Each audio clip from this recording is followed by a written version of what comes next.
Hello বন্ধুরা, good morning. তোমরা সবাই কেমন আছো? আশা করছি তোমরা সবাই ভালো আছো, সুস্থ আছো, আর আমরাও ভালো আছি। আমার নতুন একটা ভিডিওতে তোমাদের সবাইকে জানাই অনেক অনেক স্বাগত। তো চলো, আর সারাদিন কী করি না করি সমস্ত কিছুই তোমাদের সঙ্গে শেয়ার করব। ভিডিওটা কন্টিনিউ দেখতে থাকো। তোমাদের সঙ্গে কিন্তু 1 মাস ধরে কিন্তু প্রায় বলতে গেলে ঠিকঠাকভাবে ভিডিও শেয়ার করতে পারছি না। ব্লগ ভিডিও বলো, শর্ট ভিডিও বলো, কোনোটাই কিন্তু ঠিকঠাকভাবে শেয়ার করতে পারছি না। কিছু প্রবলেমের জন্যই কিন্তু তোমাদের সঙ্গে ভিডিওগুলো শেয়ার করতে পারছি না, শর্টও মানে সেরকমভাবে শেয়ার করতে পারছি না। তো যাই হোক, চেষ্টা করছি আর চেষ্টা করব যে ডেলি ব্লগ তোমাদের সঙ্গে শেয়ার করার। এইদিকে দেখো, সকালবেলা ঘুম থেকে উঠেই না ফ্রেশ ট্রেশ হয়ে গেছিলাম, চুল টুল কোনো কিছুই আঁচড়ানো হয়নি, অবস্থা দেখে বুঝতে পারছো। আর আজকে একটু করছিলাম শাক ভাজা, কারণ আমার মা কিন্তু শাক ভাজাটা খেতে ভালোবাসে। তো তার কারণে কিন্তু পেঁয়াজি করবো ভাবছিলাম। তো মা বললো পেঁয়াজি করতে হবে না, শাক ভাজা কর। তো মানে সকালের খাবারের জন্য কিন্তু শাক ভাজা করেছিলাম। খাওয়া দাওয়া কমপ্লিট করে এদিকে দেখো স্নান টান কমপ্লিট করে চলে এসেছিলাম এখন রান্নাঘরে রান্না করতে। আর আমায় দেখে বুঝতেই পারছো আমার একটু মুডটা অফ আছে। অ্যাকচুয়ালি তোমাদের দাদাভাইয়ের সঙ্গে কিন্তু ঝগড়া হয়েছিল, তো 2 দিন হয়ে গেছে, কথা হয়নি। তো তার কারণে কিন্তু ভিডিওগুলো এডিটিং করে শেয়ার করতে পারিনি। মানে মন খারাপ থাকলে যা হয় আর কি, মন খারাপ হলে তো কোনো কিছুতে মন লাগে না আর কি। তো তার কারণে কিন্তু ভিডিওগুলো এডিটিং করে শেয়ার করতে পারছি না।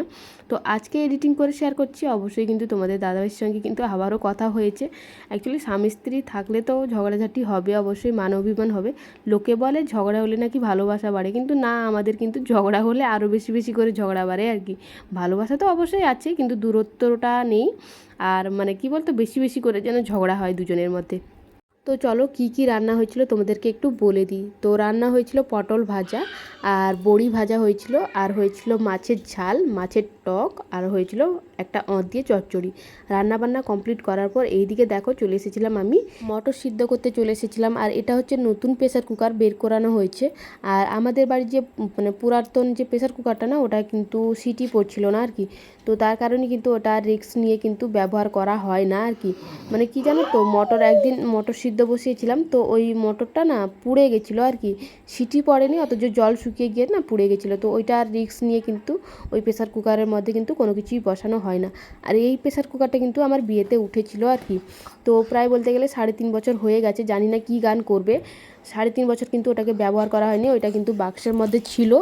তো বের করে কিন্তু ব্যবহার করছি। অ্যাকচুয়ালি আমাকে বের করতে বারণ করা হয়েছিল আর কি, মানে বাড়িতে যেটা ছিল ওইটা ছিল বলে কিন্তু এটা বের করতে বারণ করা হয়েছিল। বাড়ির সবাই কিন্তু বলেছিল যে প্রেসার কুকারটা বের করতে হবে না। আর এইদিকে দেখো, দরকারের সময় কিন্তু প্রেসার কুকারটা বের করতে হয়েছে। অ্যাকচুয়ালি কী জানো তো, সংসারের জিনিস, এইসব জিনিস তো সংসারেরই বলো।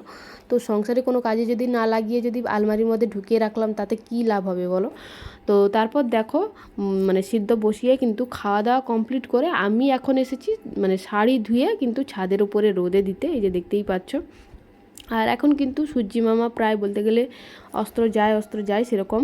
আর শাড়িটা কিন্তু শুকে যাবে, কিন্তু ছায়াটাও মানে শুকতে চাইবে না জানি, তো তাও এখন রোদের মধ্যে দিয়ে যাচ্ছি। যতটা শুকবে, আর যতটা না শুকবে ততটা মানে বাড়িতে গিয়ে মানে রুমে গিয়ে রুমের মধ্যে দিয়ে দেবো আর কি, দড়ার মধ্যে। তো এসে দেখো নিচে এসে কিন্তু ঘুমিয়ে গেছিলাম একটু। ঘুমানোর পর উঠেই কিন্তু পেয়ারা গাছ থেকে পেয়ারা তুলেছিলাম। আর আমি যেই পেয়ারা গাছটা লাগিয়েছিলাম না, মানে বাবার বাড়ি থেকে প্রায় বলতে গেলে ওই 2-2.5 বছর হয়ে গেছে, একটা পেয়ারা গাছ নিয়ে এসে নার্সারি থেকে নিয়ে এসে মানে আমার দিদিকে বলেছিলাম যে তুই একটা নার্সারি থেকে পেয়ারা গাছ নিয়ে আসবি, তো আমি পয়সা দিয়ে দেবো। তো ওকে বলেছিলাম, ও কিন্তু নিয়ে এসেছিলো। আর পেয়ারা গাছটা কিন্তু খুব সুন্দর, মানে বেশ বড় বড় পেয়ারা হয়, মানে ছোট্ট একটা গাছের মধ্যে না বড় বড় পেয়ারা হয়। আর যে বছর লাগিয়েছিলাম ওই বছর থেকেই কিন্তু পেয়ারা ধরা শুরু হয়ে গেছিলো। আর পেয়ারাগুলো কিন্তু মানে এবছর একটু কম হয়েছে, আগের বছর কিন্তু বেশ ভালোই হয়েছিল পেয়ারা। তো এবছর একটু কম হয়েছে, আর পেয়ারাগুলো বেশ বড় বড়ই হয়।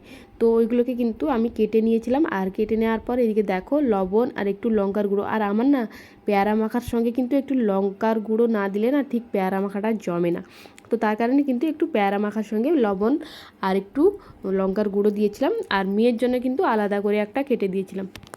খাওয়া দাওয়া করার পর এদিকে দেখো সন্ধ্যাবেলা চলে এসেছিলাম, আজকে একটু লুচি বানাবো। তো তার কারণেই কিন্তু আজ দুপুরবেলা কিন্তু মটর সিদ্ধ বসিয়েছিলাম, মটর কিন্তু মানে ঘুগনিটা রান্না করে নিয়েছিলাম।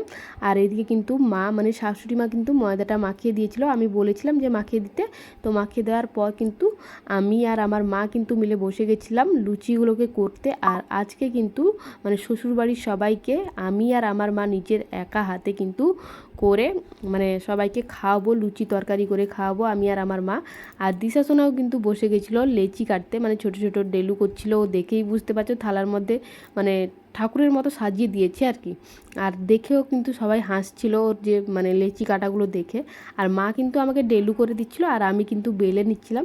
আর শাশুড়ি মা কিন্তু সাইডে বসেছিল একটু, তারপর উঠে পড়েছিল, মানে আমি ভিডিও করছিলাম দেখে উঠে পড়েছিল।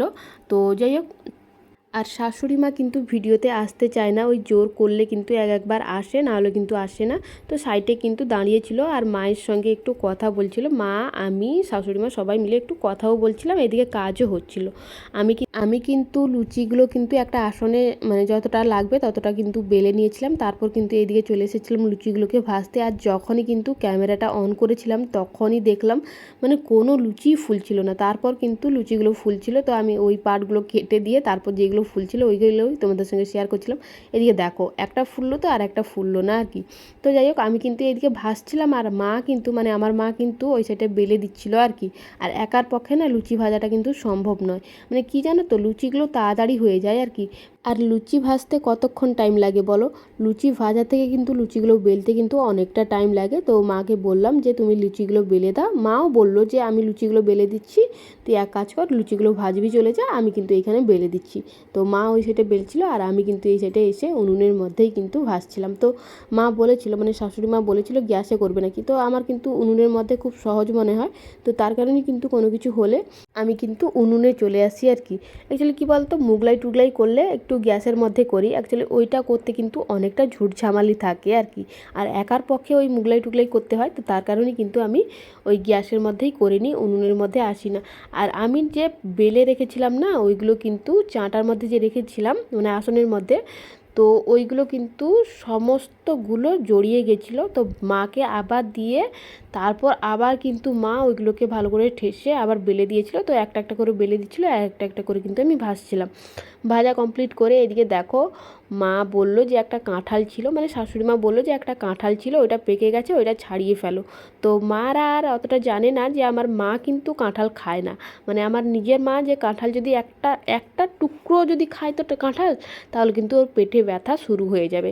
তো তার কারণে কিন্তু মা কোনো দিনও কিন্তু কাঁঠাল খায় না।